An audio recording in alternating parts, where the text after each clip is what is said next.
Hi, been to Agne. You're live. You're first, as always. Good morning. Today is Monday. Today is Monday. How lucky are we? The Irish Kennedys just joined. Okay. Hi, everybody. We're trying to fix something with my phone. Anyway, super excited to be here. A few days after my birthday, I'm really happy. I feel really blessed that I got the gift of another year of life. Really clear that not everybody gets that, so I'm really grateful. Really grateful that so many of you are reading the Sunday paper, commenting on the Sunday paper, loving the Sunday paper. So thank you. That's super exciting for me as I move forward in my life, as I think about how to spend my time. I love that the Sunday paper is being so well received. I'm super excited today to be talking to Andrew Cuomo about his new book.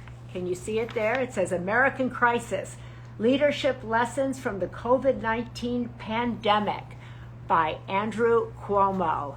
It's already on the bestseller list, and I know we're still in the middle of the COVID pandemic, but he certainly had a head start dealing with it, so I think there'll be a lot to hear from him about. There's a lot in the COVID news today, news of a potential vaccine, news of a new task force, news of rising numbers, so there's a lot to talk about that. But there's also a lot to talk about in terms of leadership.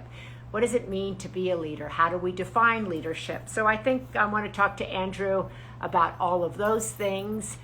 And we're also going to talk with Jake Wood on Wednesday, on Veterans Day. I'm super excited about that. He has a new book coming out, so we're going to talk veterans and their role in our society, their continuing role. And so how do I find Andrew? Oh, no, he's not there yet.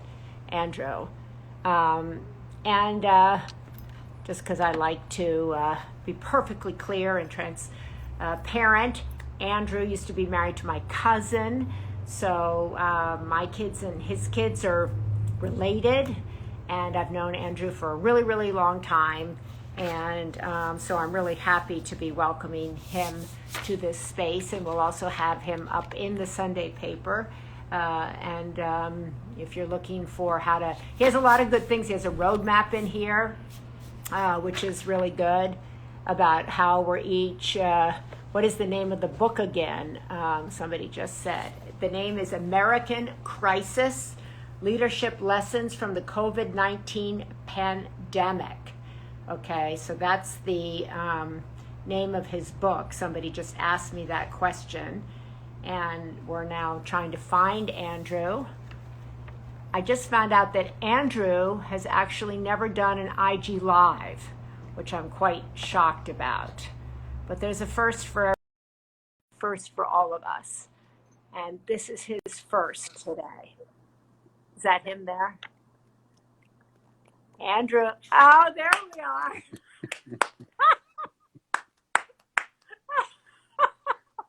Andrew.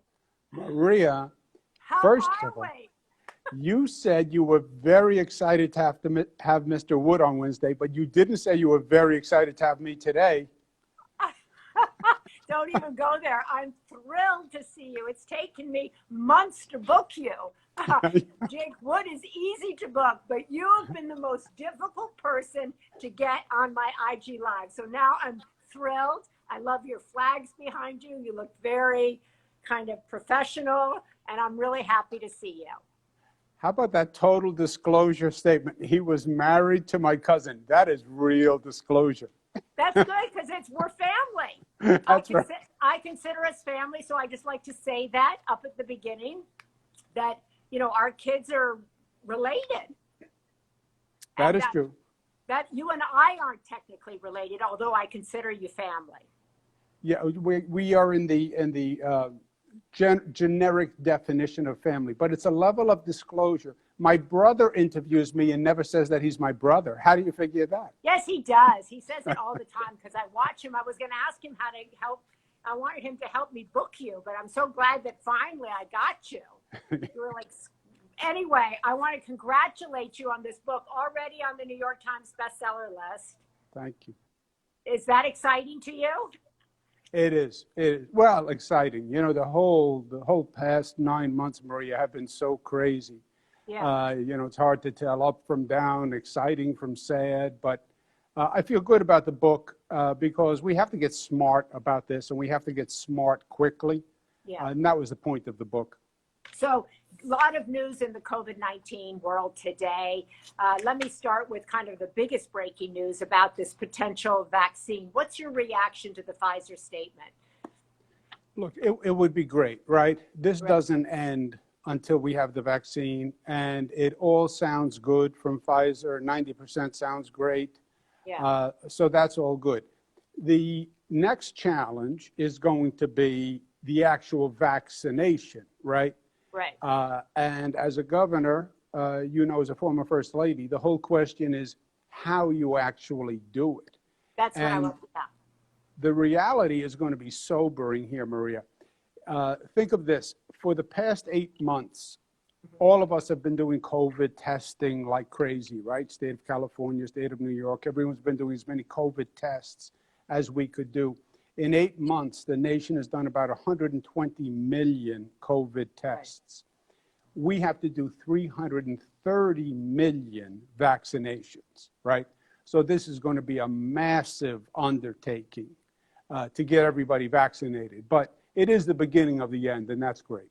So how will they do that? How will the country come together? How will all the governors from both parties collaborate to get that actually done? How will they figure that out? Yeah, well, that is the current topic of discussion. This year, I'm what's called the chairman of the National Governors Association. And interestingly, the Trump administration is putting that plan together right now, because remember, they were talking about November and December for the rollout plan. So they're talking about that right now. The Biden administration starts technically January 20th. Right. So literally, the Trump administration is going to design the implementation plan, and that's one of the back and forth pieces we have. You know, I've had a lot of issues with the Trump administration for 4 years. I've had a lot of issues with the Trump administration through COVID, and now how we do this actual implementation of the vaccination plan is a very big deal. How we get to the volume we need is a big deal. How we do it fairly is a big deal. Right. You know, the poorer communities, the Black communities, brown communities, they have a much higher COVID infection rate. They have a higher mortality rate than the white population in this country. So how we make sure we get that vaccine into those communities is very important. And the Trump administration, to me, is blind to a lot of that. So we're working it through with the Trump administration, and hopefully once the Biden team comes in on January 20th, we'll have the basic design worked out.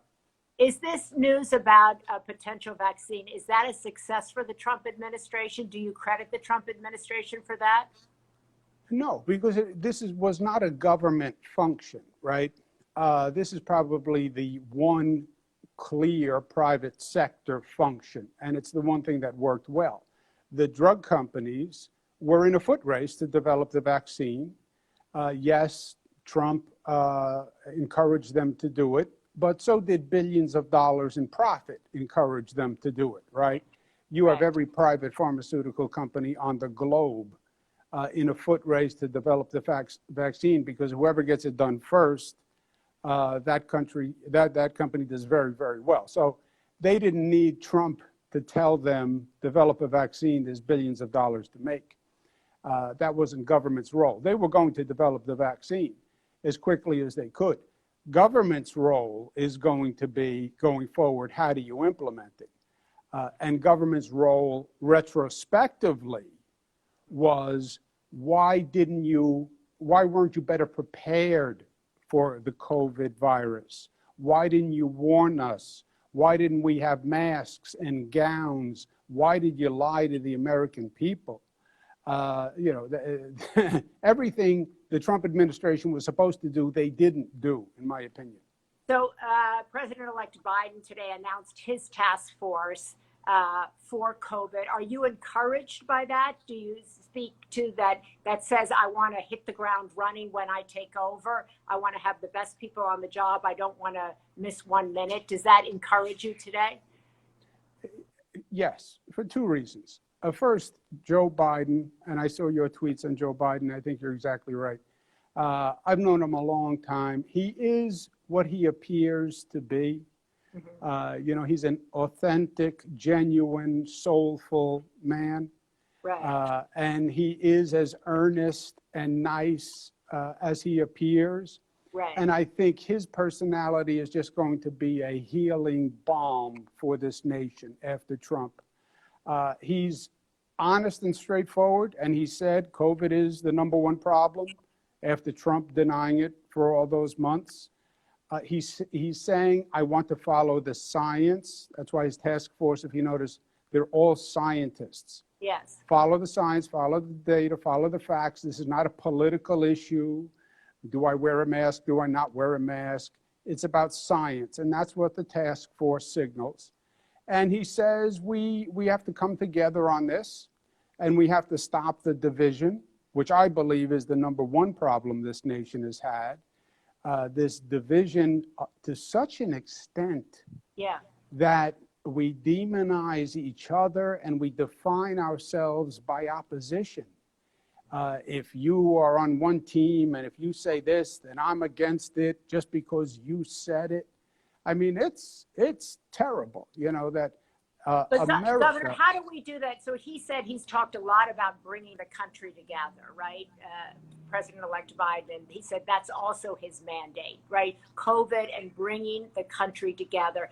But this was a huge split. I mean, I have to say I was taken aback about how split we actually are. So it's going to be up to each and every one of us, and in particular to governors and senators and political leaders to do their part in healing and in bringing the country together. What can governors do to follow suit with what the president-elect is saying? Yeah, you're right. But let me take half a step back if I can, Maria. With Trump, we had a person who was the divider in chief. Right. Trump is a marketing man. That's what he is. I know him from New York. He was not a businessman. He was not a developer. He's a marketing man.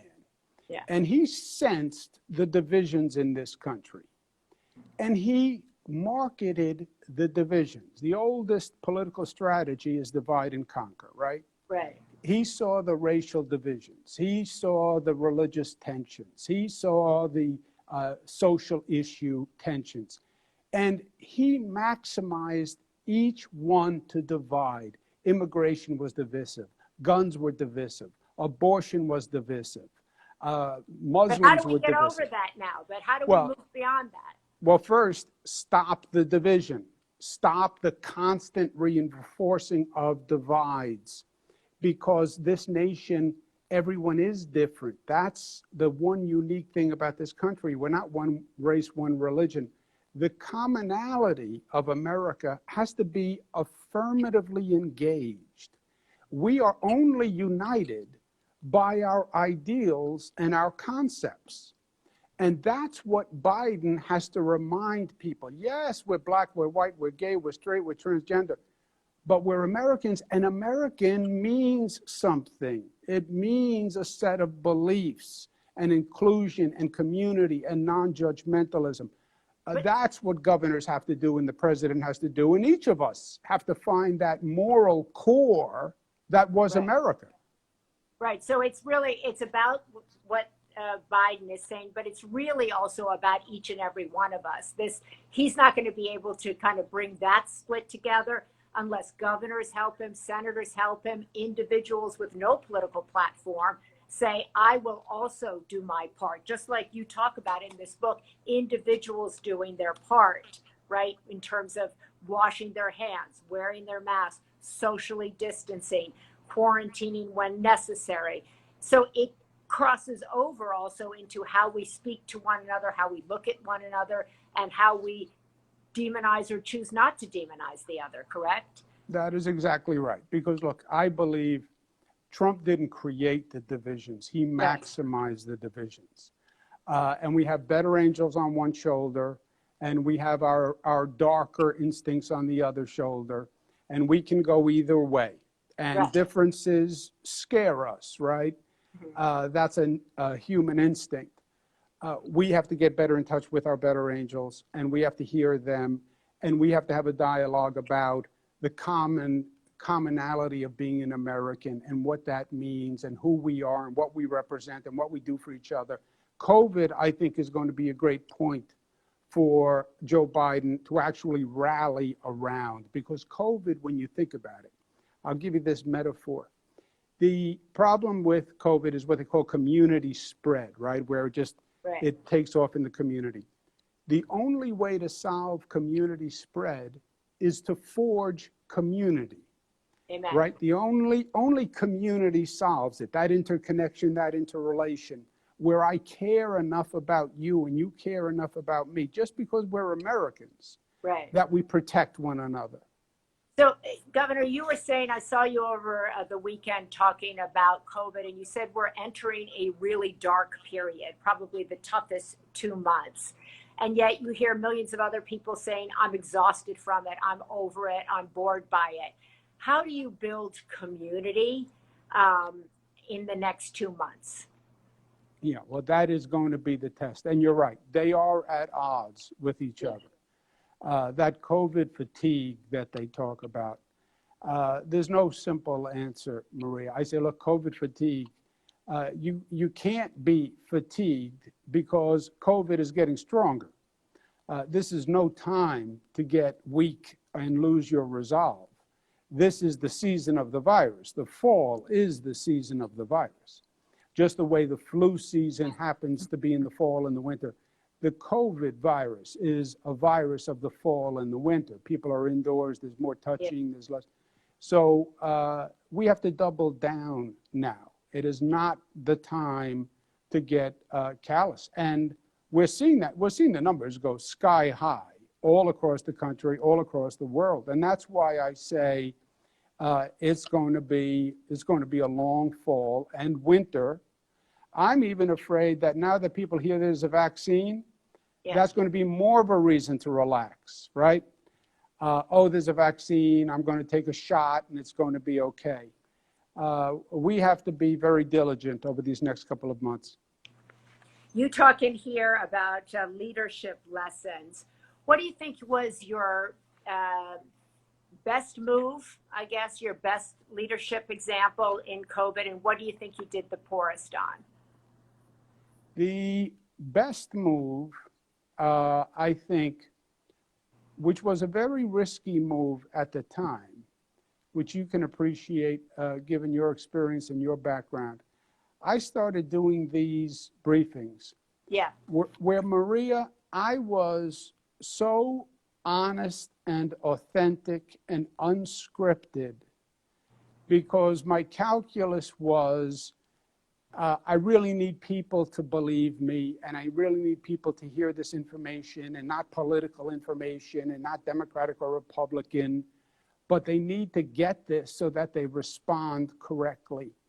And I was just open heart, open mind, just emotional, vulnerable. And, you know, it's a risk. People say, well, why wouldn't you? Because normally you go through the press and all these reporters and columnists and you show a vulnerability and they say, oh, you're weak, you know, you're coming apart at the seams. Cuomo had a meltdown today. He started to cry on national TV. But because it was direct to people, there were so many people, there was no filter, that the honesty resonated and connected with people. The emotion connected with people. And I really believe that if you tell people the truth intelligently and calmly, that they will do the right thing. And they did do the right thing in New York. They really did come together. And what do you think your biggest mistake was so far? I was so far, you mean like life mistake? No, Like how we'll far talk back? about that later.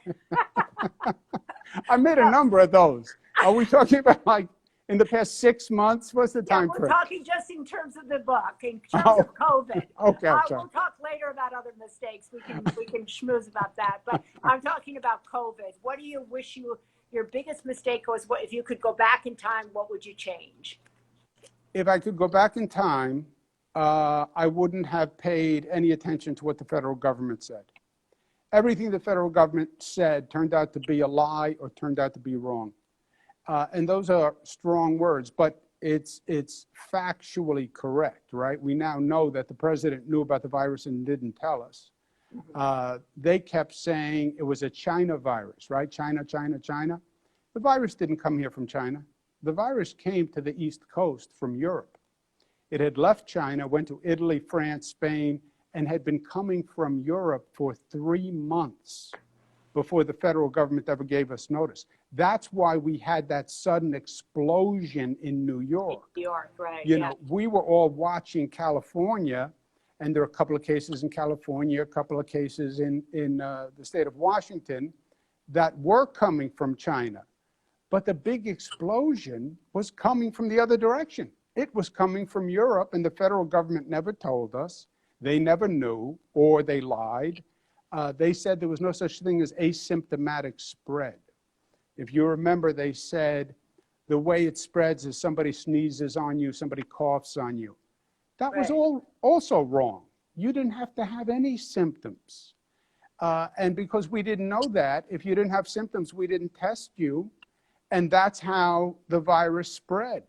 So I would have just disregarded everything they said and tried to figure it out on my own and frankly discredit whatever I was hearing from them.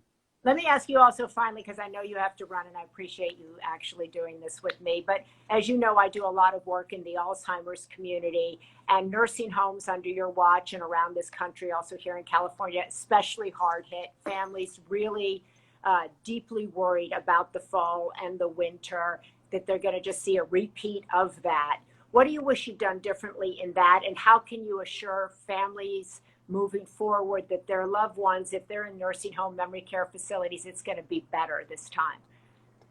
What happened with nursing homes, and it is important, and a lot of people are concerned, and they should be. First of all, a nursing home is the battleground for COVID, right? That's where it feeds. It feeds on senior people with distressed immune systems, and that's a nursing home. The way it got into nursing homes was it walked in with the staff. Right, caregivers. Yes, especially in the beginning, because again, you didn't have to have any symptoms and we didn't know. Right, right. We also believe it came in with family that was coming in to visit, and they walked it into the nursing homes. There is going to be no perfect solution. We now test every nursing home worker once a week. If it gets worse, I'm going to go to twice a week for every nursing home worker. If it gets worse, you would have to ban visitation again, no family, which is very harsh. Very harsh because we have people dying in isolation in this country. Yes. But that's why this is such a mean virus. Look at it puts you between a rock and a hard place. Visitors come in to see their family. Unless you tested every visitor, it just takes one. It just takes one child to walk in with the virus, and then it's in the nursing home. But that's what you would have to do. You know, there is no perfect solution because there is no hermetically sealed nursing home, right? You can't get to that. Interestingly, the most daring example in France, I believe, the nursing home staff lived in the nursing home for months and never went home. That's the perfect situation, right? That's the safest situation. Right. But, you know, you can't do that. People have families, people have lives. So finally, Governor, are you optimistic that these lessons that you outline in your book will carry us through this difficult and dark period that you say is upon us and is only going to get worse? we are better, we're better prepared. That will never happen again. We have the materials, we have the training, we have the hospital beds, government is ready. Will we do the right thing? I don't know, Maria. I hope that people see the numbers start to go up and that knocks them out of their fatigue, right?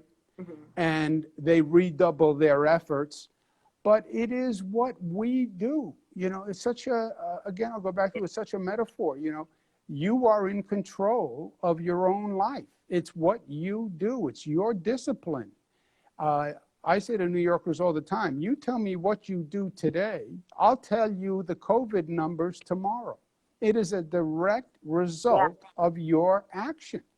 And you have a big thing about that in the book, about personal responsibility and about how each of us can be responsible and can impact others. And that's an important message to read about in here coming up on Thanksgiving, right?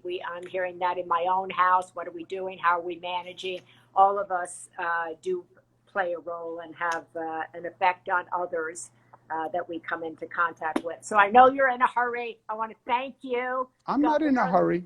I'm not in a hurry. Why are you kicking me off your show, Marie? I'm not kicking you off. I've been told that your people, I don't even have any people, but your people are on the phone here saying it's over, cut, go, he has to go. So no, I think pay attention to your people because I've been dealing with your people to get you to come on and talk to me. And I'm so glad that I got to see you.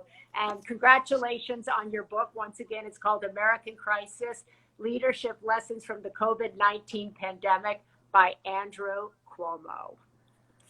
Thank you. Good. So good to be with you. I miss you. I miss you too. God bless you. Thank you. God bless you. There you had Governor Andrew Cuomo talking about his new book. As I just mentioned, it's called American Crisis. It's you can get it now. And I think he has a roadmap in here. I think he talked about the vaccine. He talked about the new task force announced today by President-elect Biden. He talked about nursing homes. He talked about individual responsibility. And he talked about the virus, which is very much alive and well. And we're entering a tough time.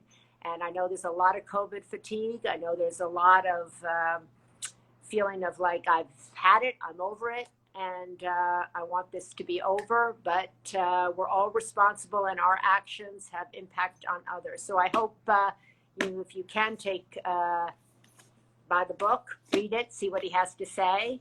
And this will be up in the Sunday paper on Sunday. So I want to thank you all once again for joining us today. And have a good rest of your week. Bye-bye.